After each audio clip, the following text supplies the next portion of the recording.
friends. Sa Budoy, ayun Budoy sa Monday na po. So, yeah, thank you guys. Thank you so much. Of course, Miss Jessie Mendiola ang nagbabalik sa prime time. Ay po, maraming salamat po sa pagpunta ngayon gabi. Happy birthday, Kuya Rodel. Ayun po, 100 days po, after 100 days po ang Budoy. Sana po abangan nyo yun. Pero home day box yun. In the most challenging role in prime time television, Mr. Gerald Anderson. Maraming po salamat sa pagpunta niyo. Sana po nag-enjoy kayo. Dito kayo sa salamat, hindi ka nag-walk out. Nag-enjoy kayo. Napakaganda po ng science journey ng Budoy at sana po tulungan niyo kami para supportahan yan. Dito Alan, happy birthday. Kuya Rondel, happy birthday. Happy birthday din nga salamat po sa lahat ng tulong. At syempre sa family ko. Of course, the Anderson family, ha? Okay. Director? Ganun lang. Okay. Anong parallel? Si Ruel pa yan. Dalawang mabuting tao, happy birthday, Rondel at saka Alan John, happy birthday. Lagi naman kami nag-iimbita, nakikiusap, natulungan nyo kami. But this time, I'm making a personal request.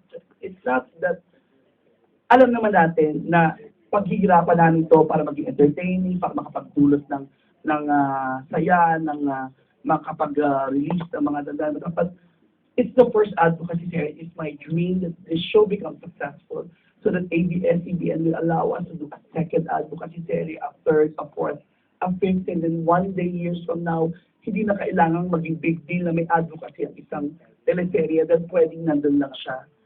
Gusto ko sana na, yun yan, request ko na tulungan nyo kami dahil sa bawat araw na may ginagawa kami eksena, hindi na issue kung papapaiyak namin yung mga tao or papapatawa namin yung mga tao. Ang iniisip namin ay ano kaya ang maitutulong nito? Yung isa kayang bata na hindi bubuli, yung isa kayang bata na hindi magsusuicide, meron kayang mga pamilya na mas makakadeal sa pain na dinadaanan nila. And it's because ang daming mensahe at ang daming kabuluhan na naghihintay na maitawid namin at maipahatid namin sa mga tao. Kung kaya gusto ko talaga na magtagumpay yung show. So, thank you for coming and please support us. Samali na po sa Primetime Bida ang Budoy. Yun.